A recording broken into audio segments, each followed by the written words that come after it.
Hello, I'm Robert Vinegar, the Coordinator of Activities for Jefferson County Public Schools. A new season of athletics is about to begin, and in our continued effort to ensure the safety and well-being of all student athletes, the district has developed a sports safety video you're about to watch. In it, members of Louisville's medical community outline important information you will need to know about sports injuries, heat and cold weather safety, medications and supplements, nutrition, and proper hygiene. A study guide accompanies this video. You can get a copy from your school athletic director or download a copy from JCPS website at www.jcpsathletics.com. Once you have watched the video presentation, all student athletes and their parents will be asked to sign a document stating they have seen, understand, and will follow the guidelines and recommendations presented in this video. In addition to verifying that you have watched the video, I want to remind you of a few other things you will need to do prior to your child's participating on JCPS sports teams.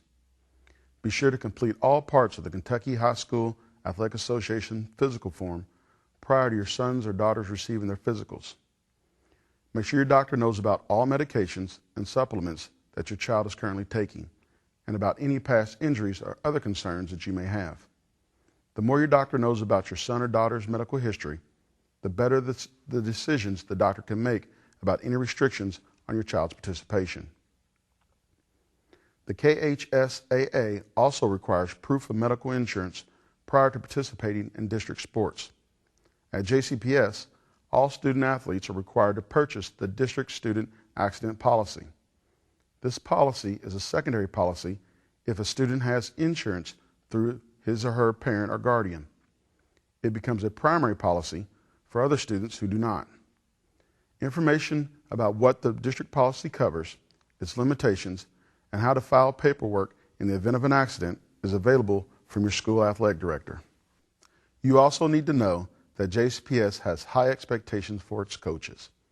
The requirements to coach in Kentucky ensures that adults who oversee athletic programs are well-qualified individuals.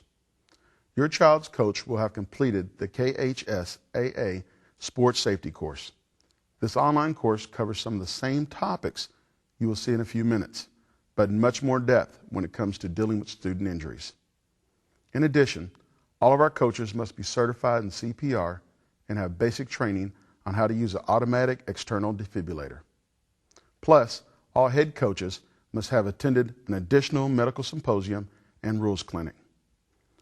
All these requirements are good requirements. They ensure that our coaches are up to the task of teaching your son and daughters the performance skills they need to play sports in a safe and healthy environment. But our coaches teach something else, something that we believe is much more important. They teach and promote character first, winning is a secondary goal. In fact, character first is the motto of the JCPS Activities and Athletic Office. We require every JCPS coach to attend a seminar on positive motivational strategies in coaching. We expect our coaches to teach character first, to live character first, and to leave a character first legacy when they complete their coaching careers. In fact, these three attributes are the essentials of what we are looking for in a coach.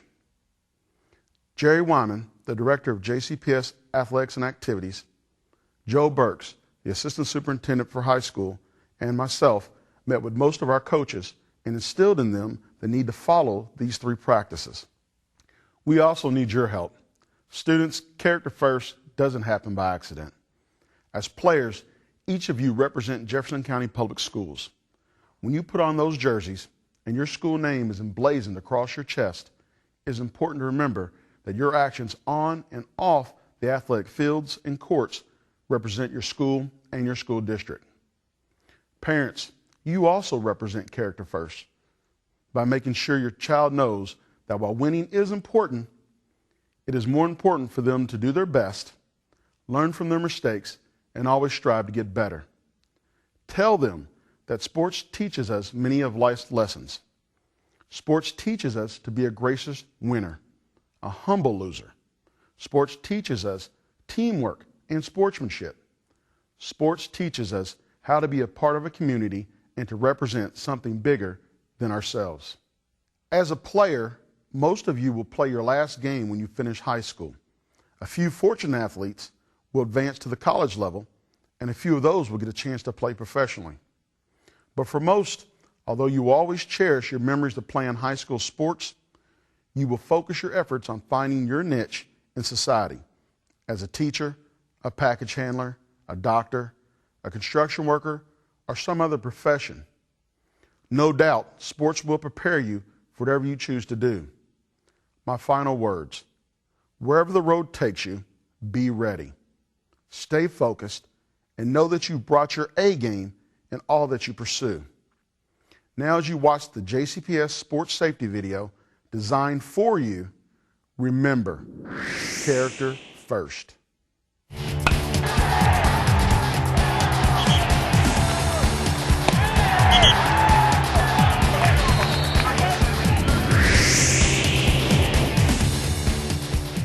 Hello, and welcome to the required parent and student athlete video course, where today we'll be discussing what it takes to become a student athlete in the Jefferson County Public Schools, sports safety awareness, and information on the student accident insurance policy.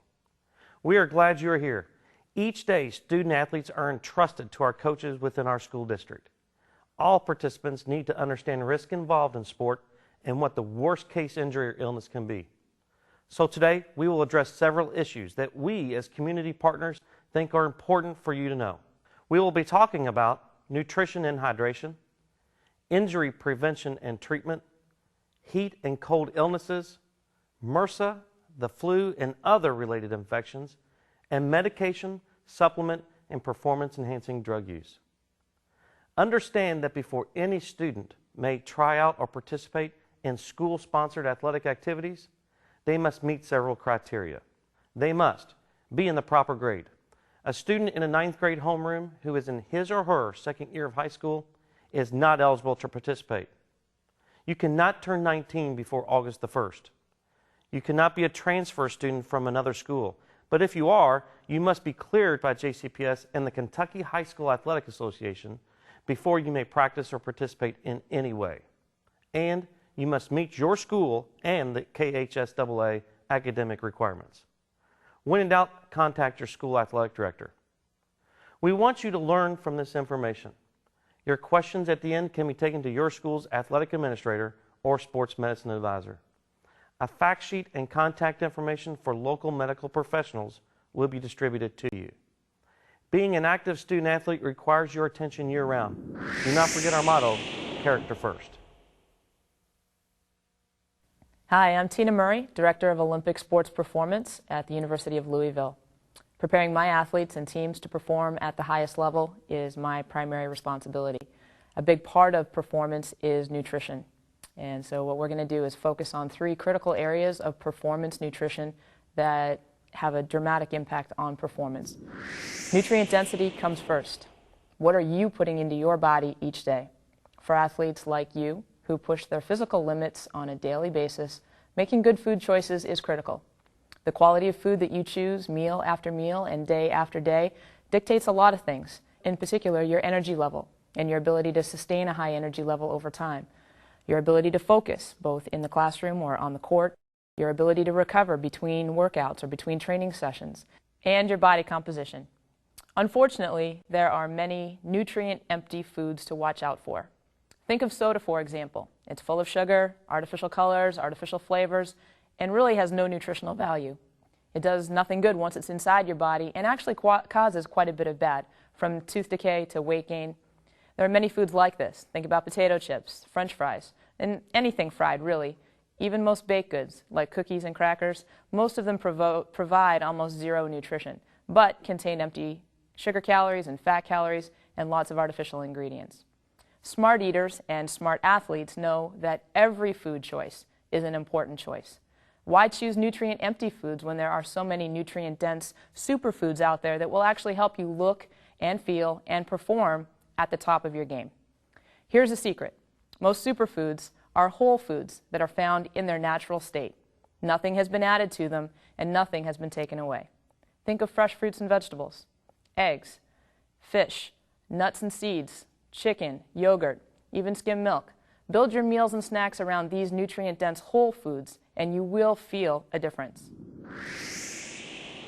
In addition to choosing the most nutritious foods possible, timing your intake of specific nutrients relative to when you are exercising is also essential for optimizing performance. Trying to exercise at an intense level for an extended period of time on an empty stomach or when your body is dehydrated is a recipe for disaster.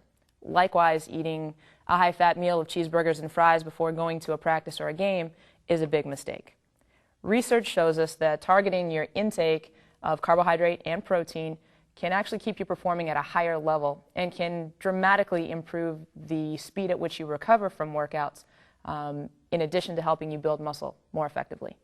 So here's what you need to know. Always eat something 30 to 60 minutes before you begin an exercise session. We don't want you to start exercising on an empty stomach. This snack or meal should not be high in fat or super high in protein, but ideally a high carbohydrate snack that does include some protein. A great example is a peanut butter sandwich on whole grain bread. Maybe throw in a banana or a glass of low-fat milk. A bowl of a high-fiber, low-sugar cereal is another good example. During exercise, especially an extended exercise session, in addition to drinking water, drink beverages that provide some carbohydrate or some sugar and electrolytes. Gatorade and Powerade are both great examples. If you're lifting weights and you're training for strength, including a little bit of protein into your shake or your drink during your workout is also a great idea. You can make your own workout shake by taking a half scoop of whey protein powder and adding it to a bottle of Gatorade or Powerade and shaking it well. After exercise, timing is critical. You need to always have a recovery shake or a recovery snack ready and waiting for you. Eating within 15 to 20 minutes is very, very important. Timing really is everything when it comes to your post-workout meal or snack. Your body is really like a dry sponge after a tough workout. It will absorb both the carbohydrate and protein in your shake or your snack and use it to immediately replenish your energy stores at an accelerated rate, 200 to 400% higher rate really than at rest. And this is important, especially if you have to come back and perform at a high level again within 24 hours. Just like during exercise, the post-workout snack or shake should provide carbohydrates that are absorbed quickly and protein. A great example, something that also tastes great, is low-fat chocolate milk. It's actually just as good as most of the more expensive recovery shakes that are on the market. It's naturally formulated to provide your body with the ingredients that it needs in the right ratios post-workout.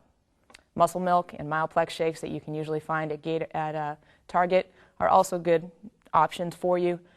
Or you can make your own. Again, just take a scoop of protein powder and add it to a bottle of Gatorade and shake it well. Another critical area of performance nutrition is hydration. Hydration is a very common and a very serious problem, especially with young athletes. Not only will dehydration affect your performance, but it can also cause a variety of much more serious issues, especially when you're exercising outside in hot and humid conditions. In general, you should strive to drink about half your body weight in ounces of water each day.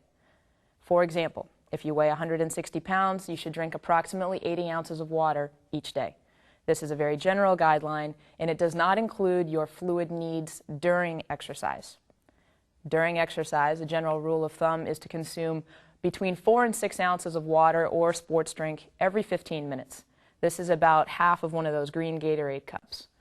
What's important to note is that these guidelines need to be doubled when the temperature is above 85 degrees and humidity is also high. That means that you are drinking 8 to 12 ounces every 15 minutes or so. If you're a heavy sweater and you're exercising wearing heavy equipment like football pads or a helmet, you may also need to follow this higher level of intake. One of the big questions is, when is water good enough and when is Gatorade or a sports drink better? And this is a great question. Really, any exercise session that's lasting more than 40 minutes, and especially if it's a higher intensity workout session, you do need more than water. In addition, if you're exercising outside in hot and humid conditions, it's important to add sports drinks in addition to water for the electrolytes and the carbohydrates that these beverages provide. The best indicator of your hydration status is the color of your urine. It really should look more like water than apple juice. You want it to be clear and colorless and obviously abundant in production over the course of a day. Thirst is not a good indication of your hydration status. By the time you're thirsty, your body is already dehydrated. So in general, when it comes to hydration, focus on pre-hydrating before you begin exercise. drinking regularly throughout exercise, and replacing any lost fluids or all lost fluids post-exercise. Hello, I'm Jerry May from the Rudy J. Ellis Sports Medicine Center. I'd like to talk to you today about some injuries that your son or daughter may receive while participating in athletics. First of all, I'd like to talk to you about concussions. Your coach has advised you that your son or daughter has had a potential concussion from playing their sport. What should you do as a parent? If you feel your child is in need of medical care, do not hesitate to take your child to the local emergency room. Only you know how your child acts when they are injured. Here are some signs and symptoms of a concussion: loss of consciousness, dizziness, blurred vision, pupil dilation, response to light, prolonged headache, ringing in ears, nauseated, drowsy, speech mumbled or incorrect, presence of amnesia, mood swings. Check your child during the evening every couple of hours to check the level of consciousness. If your child complains of these above-mentioned items, take them to the emergency room. The child should also be cleared by a physician to return to activity. The medical community follows guidelines to return to play. Have documentation from your physician that your child is cleared to return to activity. Your child's coach and athletic director will require this before they will allow them to participate in practice or games. What is a sprain? A sprain is an injury to ligament resulting from overstress, which causes some degree of damage to the ligament fibers or attachment. Common areas are the ankle, knee, shoulder, and any other joint areas. What are signs and symptoms of a sprain? Pain, soreness, swelling, bruising, discoloration, stiffness, and a lack of motion in the joint. Weakness. Remember that there is always a chance that a fracture can happen in sprains. If you suspect that your child is having increased signs and symptoms, again, then do not hesitate to take your child for an x-ray and additional medical care at the physician's office or emergency room. A strain occurs to a muscle group that can cause a pull or tearing to the muscle or its attaching tendons. Signs and symptoms are pain and soreness. You may or may not have swelling. You may or may not have bruising or discoloration, weakness of the muscle, inability to use, and minimal movement. The Rice method: rest, ice, compression, elevation. Rest. The first 24 to 48 hours after the injury is considered the critical treatment period, and activities need to be curtailed. Gradually put as much weight on the involved side as tolerated. If no weight can be applied, use crutches. Ice for the first 48 hours post-injury. Ice the area 15 to 20 minutes every 4 to 6 hours. This can be an ice bag or just a bag of frozen vegetables. Using an ace bandage, overlap the area by 1/2 of the width of the wrap. The wrap should be snug, but not tight enough to cut off circulation. If the area becomes cold, discolored, or falls asleep, re-wrap. Do not sleep with an ace overnight. This can become tight and cause problems while you are sleeping. Keep the area higher than your heart, if at all possible. This, with the above information, will help reduce the swelling. Hi, my name is Doug Means, Director of Sports Medicine for Kentucky Orthopedic Rehab Team. Today I want to talk to you about heat and cold illnesses. Types of heat illnesses include heat cramps, heat exhaustion, and heat stroke. Heat cramps occur during or after intense exercise sessions. They're sudden, painful, involuntary muscle contractions due to dehydration, electrolyte imbalances, muscular fatigue, or any combination. Signs and symptoms associated with heat cramps can include dehydration, thirst, sweating, muscle cramps, and fatigue. To treat heat cramps, you want to replace the fluids. You want to drink as much as possible. Water, sports drinks, stay away from the carbonated beverages. You can stretch the affected area and apply ice if it's sore. Heat exhaustion. This is the inability to continue exercise.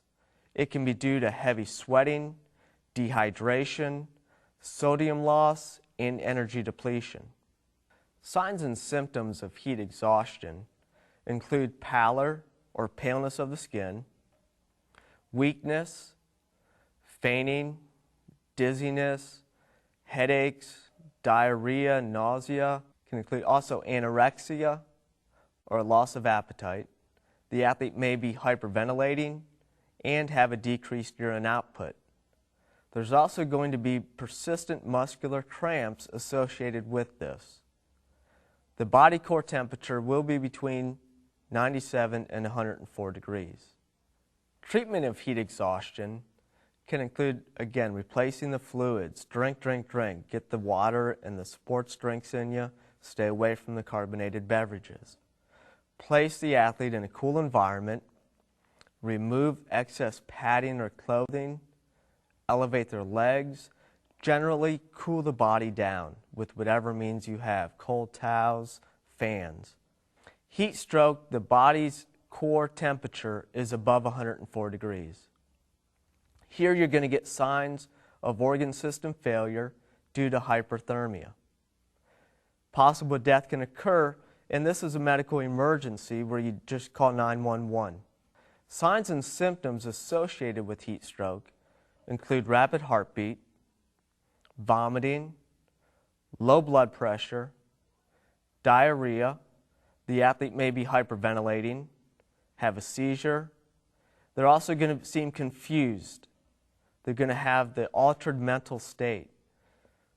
They could go into a coma, and they may continue sweating, although the skin may appear to be wet or dry at the time of collapse. Treatment for heat stroke is just simply call 911. Immediately, this is a medical emergency. You want to decrease the body temperature. You want to remove their clothing, their excess padding, get them in a cool setting, and cool them down again with towels or ice bags or fans, whatever you have available. Apparent temperature. This chart shows what the temperature feels like when you combine the humidity and the air temperature. On the JCPS athletic website, they chart the apparent temperature daily for practice guidelines. Visit the JCPS athletic website to familiarize yourself with those and see what the apparent temperature is daily. Now I want to discuss cold weather safety with you. Cold weather safety, or hypothermia, occurs when your body's temperature becomes dangerously low due to prolonged exposure to the cold. The conditions that lead to hypothermia include obviously cold temperatures, improper clothing, you want to make sure you dress in layers, wet clothing, dehydration, and poor food intake. Signs and symptoms would include shivering, decreased muscle coordination, mild confusion, exposed skin could turn gray or blue, and in the more advanced stages, the shivering could actually stop. Again, you also want to watch out for the umbles. You have the stumbles, mumbles, fumbles, and grumbles, all of which show changes in motor control and levels of consciousness. To treat hypothermia, you really want to increase the body's temperature. You want to bring the person inside, remove wet clothing, and warm them with dry blankets or other clothing that could be available. I hope this has given you a brief overview of heat and cold illnesses. And if you have any questions, feel free to contact me at dmeans@court.com. And again, on behalf of Kentucky Orthopedic Rehab Team, we wish you all a safe and successful season. I'm Dr. John Locke with Community Medical Associates at Norton Hospital. I'm chairman of the Norton Sports department at Norton's Hospital, and I've been a doctor who's worked with high school athletics here in Jefferson County since 1980, so 29 years and counting. I'm here today to talk about methicillin-resistant Staph aureus, to talk about what it is, how we can prevent it, what we can do if we catch it, and how to keep it a minor problem rather than letting it become a major problem. It's become one of the major problems in sports. Several years ago, the NFL had outbreaks that affected entire teams, and it became a problem. Because of that, we've learned how to treat it and what to do. Basically, Staph aureus is a common bacterial infection.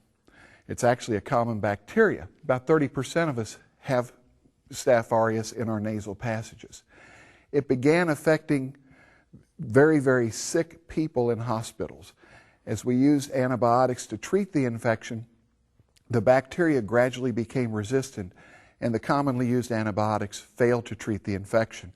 It actually started leading to death.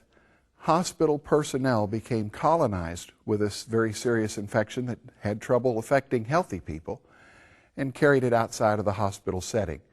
We first started seeing it in prisons, in daycare settings, anywhere where people were very close together. And then it started affecting our athletes. When we talk about community-acquired methicillin-resistant Staph aureus, we're talking about a less virulent infection that affects healthy people, people who are healthy to begin with.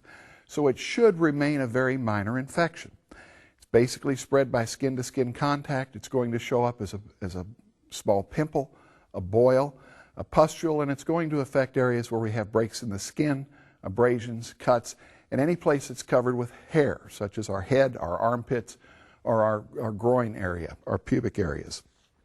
Usually they're red, swollen, painful. Pus will drain from them. These are very easily treated if we catch them at an early stage. If left untreated, they can become blood infections, they can become bone infections, they could lead to pneumonia, and they can actually cause death even in healthy people. One athlete a soccer player has succumbed to this infection. So we want to catch it while it's early. Several years ago with the Louisville fire, we had it seemed like we had one athlete a year that ended up in the hospital on IV antibiotics for the treatment of this infection because they didn't report it early enough. We want to prevent that with our athletes.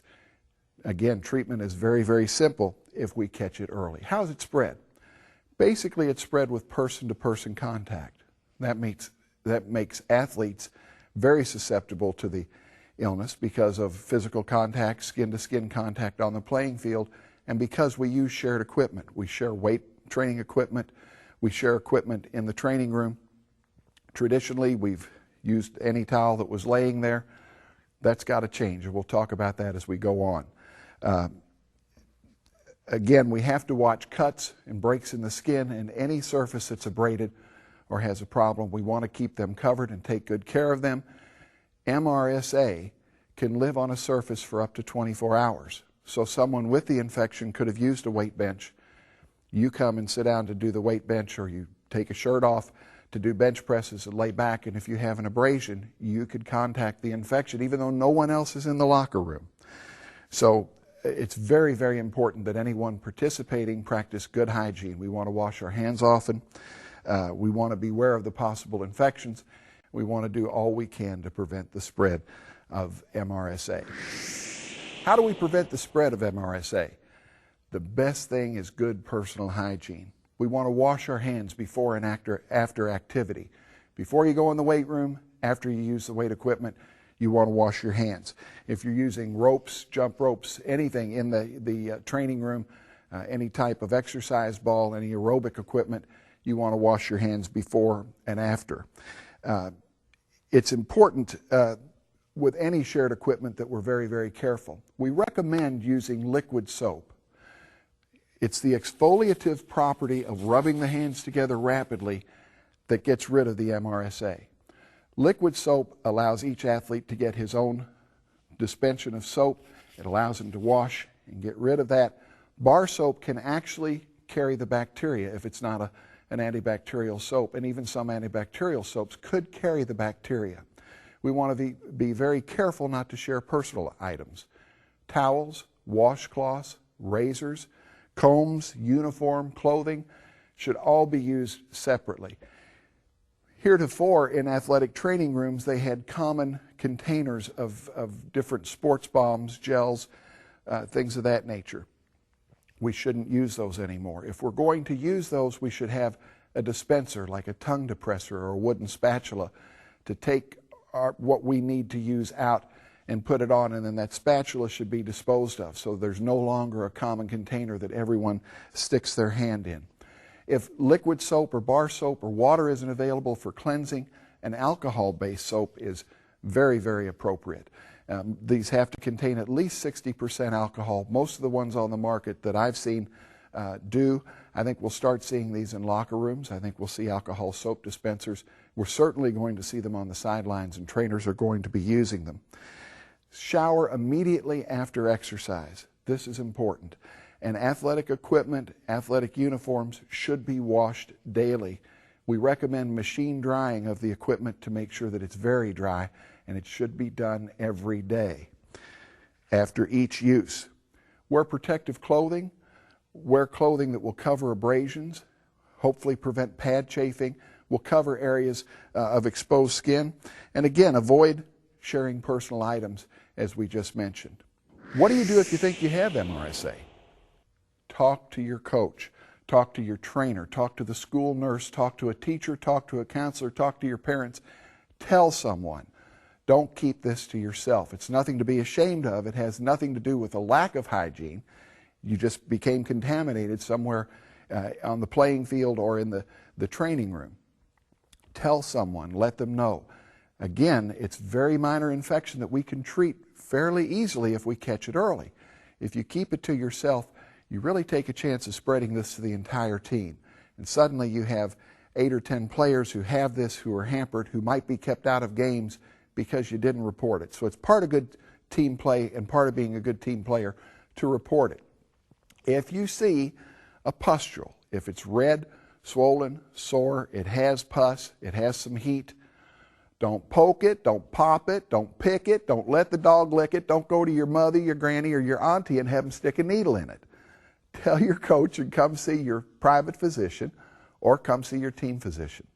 When you come in the office, we're simply going to lance that, which means we might touch it with a needle, we might touch the pustule with a needle. We're going to drain a bit of that pus and put it on a cotton swab or a Dacron swab, and we're going to culture it. We're going to treat you as if you have MRSA at that time with an antibiotic. The culture is so that we could ascertain whether or not we have MRSA in that team and in that training room, because then we're going to beef up our efforts at cleaning and keeping the surfaces neat. But we need to find it early on. Usually that's all there is to it. You take the antibiotic and it's over. Can an athlete participate if they have MRSA? Yes, they can, if we can cover the area. If the athlete catches it early enough and they haven't become sick with blood infection or bone infection or pneumonia, we're going to wrap that area and cover it. And as long as we can use a bandage that won't come off, and as long as we could use a bandage that won't drain pus, you're going to be able to play. And also as long as we don't think that you're going to further injure the area, you're going to be able to play. Rest assured that officials this year will be watching for bandages that come off. They will be watching for lesions. So you can't just stick something on, go out and sweat and have the bandage come off and not expect an official to send you to the sideline. So don't try shortcuts up front. This is something that's for the good of everyone, because you can't spread it to your teammates too, not just to the opposing team. So if you're on the field and an official notices a bandage that comes off and he notices a sore, you're probably going to be sent to the sideline. So let's just do the job right the first time. Practice good personal hygiene. Wash your hands before and after participating. Use the alcohol soap at the sidelines. If you touch the bandage, if you have to change the bandage, certainly wash your hands or use the alcohol solution at the sidelines. Trainers, doctors, everyone's going to have that at the sidelines. It should be readily available. Trainers are also going to watch you a little more closely in competition, because we know we have a job to do. We know we have to keep you safe. Shower immediately after participation. Don't get into a whirlpool. Don't share towels. Don't share washcloths. Don't share personal items such as razors, uniforms, clothing. Don't do those things. Certainly let the coach know if you need a whirlpool, we can work that out. We will simply have you shower before getting in the whirlpool. We'll let you get the whirlpool. We could drain the whirlpool, sterilize the tub, and fill it again. It's not a big problem. It's just that we need to do it to prevent the spread. As far as uniforms go, they need to be washed every day with hot water and laundry detergent and chlorine bleach if that's your choice. And they need to be dried thoroughly in a dryer. Your bed sheets and your bed clothing should be washed again in hot water with laundry detergent and bleach and dried in a dryer. Remember, these can be confused with spider bites. If you see these type of injuries, we want to know about it, and it's better to talk to your team doctor or your trainer than to keep it to yourself. What about schools and coaches? What is your role in this? Well, first and foremost, keep the locker room clean. Talk to your cleaning staff and let them know about the problem. Hopefully they'll look in on this tape and they'll see what they need to do. It's most important that you know what you're doing, so pick a solution. Whatever you do to clean it, to clean the training room is going to help, but know the solution you're using. Read the directions on the solution and use it properly. Does it need to be rinsed off? Does it need to air dry? Does it need a second step? Do you need to wash with a detergent and then use a disinfectant, or is it all in one step? If you're going to use chlorine bleach, read the disinfectant concentration for that chlorine bleach. If you use regular concentration of household bleach, 1/4 cup of household bleach in a gallon of water is an adequate disinfectant for surfaces that have already been cleaned with detergent. So you're going to have to clean that surface and then wipe it down with a chlorine bleach. There are EPA-approved products that are detergents and disinfectants. They're easy to use. They actually kill odor in the locker rooms. We started using them with Cincinnati Reds 2 years ago with great success. We now have them all the way through our minor leagues. The University of Missouri used these products with great success. They are going to be available in Louisville, and I think Shively Sporting Goods, which most of you use anyway, would be one of the suppliers. You can talk to your trainers further about these products, but they're very, very effective and relatively inexpensive. The thing we don't want to do is walk in a locker room and find a coach that's passed out because he mixed bleach and a couple other products trying to get a stronger effect. It's fairly easy to control just by the exfoliation, the rubbing process, letting things dry and then disinfecting. If you have equipment that is damaged, that cannot be safely kept clean, then it needs to be replaced or it needs to be repaired. And if it can't be repaired, it needs to be replaced. Concentrate on common areas that people are most likely to touch, and areas that might come in contact with bare skin. And we should all have a good season together and keep this infection under control. Thanks. Hey parents and athletes, my name is Jessica Stumbo and I am a doctor with the University of Louisville and Jewish Hospital Sports Medicine team. I want to talk briefly with you regarding performance-enhancing substances. First and foremost, I would like to say that I want every athlete to be successful, but not at the cost of his or her own health or safety. By taking performance-enhancing substances, you could put yourself in harm's way. Although generally thought of as a problem with the male athletes, use by female athletes has been increasing over the last several years. So ladies, you must pay attention too. From cavemen fighting over the biggest pterodactyl leg to Barry Bonds and Alex Rodriguez fighting over the home run title, humans have been searching for a way to gain an edge over their competition since the beginning of time. You may be thinking, what exactly is a performance-enhancing substance? The answer is anything a person takes to improve athletic performance. The substance can be over-the-counter or by prescription. It can be legal or illegal. A substance may be legal but still be banned by certain athletic organizations such as the NCAA or the NFL. It could come in the form of a pill, a powder, a liquid, or a medicine you inject in your muscle or your veins. Performance-enhancing substances are widely available and used by middle school athletes to the weekend warrior up to the Olympic caliber athlete. Athletes turn to supplements to get bigger, better, and faster. In reality, improving nutritional and sleep habits is often enough for success without turning to performance-enhancing substances and supplements. It's also cheaper and safer. The difference between success and failure may be as simple as getting at least 8 hours of sleep per night and eating a well-balanced diet. Timing is also very important.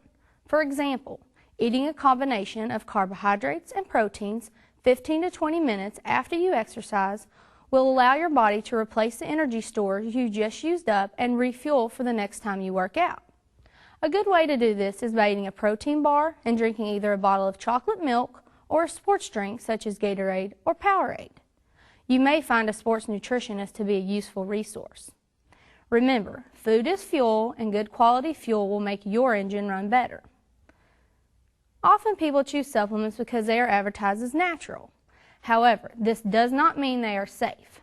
For example, arsenic and lead are natural substances, but they are not safe to put in our bodies.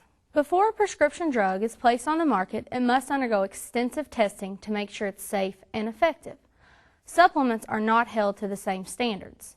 Claims made on the labels have not been evaluated by the FDA and may not even have a scientific basis, meaning they may not even be able to do what they claim to do on their label. In addition, what you think you're putting in your body may in fact not be so. Supplements often contain unlisted ingredients, and on the flip side, supplements may not even contain what is listed on the label. Not unheard of. Once a supplement is on the market and many people take it, it is found to be harmful and even deadly. Recent examples are ephedra and hydroxycut, popular energy and weight loss supplements. We all have moments when we feel tired and exhausted and could use a boost of energy. Be aware that the way you accomplish this could be harmful. Using ephedra or caffeine, whether in the form of a pill or energy drink, may put you at increased risk for heat-related illnesses, dehydration, and death, especially when used in combination or when exercising. Some of you may be hoping to play sports in college and possibly beyond. The NCAA, the Olympics, and most professional athletic organizations have lists of banned substances. They also perform drug testing to ensure athletes are not using these banned substances. An important thing to know is that if you take a supplement and it contains one of the banned substances, even if it's not listed on the label, you will still be penalized for a positive drug test. As some of you may be aware, a collegiate football player in our own state has been declared ineligible for a senior season because of this exact situation. To wrap things up, the only time it's too late is after the unthinkable has occurred. So athletes, be sure to talk with your parents, coaches, and/or a doctor before using any medications or supplements, whether prescription, over-the-counter, or something you got off the internet. And parents, don't be afraid to confront your child if you think he or she may be using supplements. Studies have shown that teens who use legal dietary supplements are at an increased risk to use illegal substances. So, be safe and good luck. Before we close out the video course, it is necessary to review some issues that involve the student-athlete accident insurance policy. All injuries should be reported as soon as possible to the coaching staff, and then inform the athletic trainer that may be covering your school. Athletic trainers have a background and the experience to handle sports-related injuries. The mandatory accident insurance policy you purchase each year has several items we need to remember. First, it is a secondary policy to the student's family insurance policy. It becomes primary only if there is no other insurance policy. There are limitations on coverages, so be sure you talk to the insurance carrier. The form you'll need is provided by the school athletic administrator and must be signed by both the parent and the athletic director. Finally, there is a 90-day period from the date of injury in order to submit the correct forms and have the bills covered. Thank you for participating today. Your success on and off the field is vital. Your health is very important. Don't be nutrient empty. Recognize and report signs or symptoms of injury or illness that are not normal for you. And drink proper fluids to hydrate yourself. Get any questions to your school athletic trainer or your school's athletic administrator, and a special thanks to our community partner volunteers in making this video possible.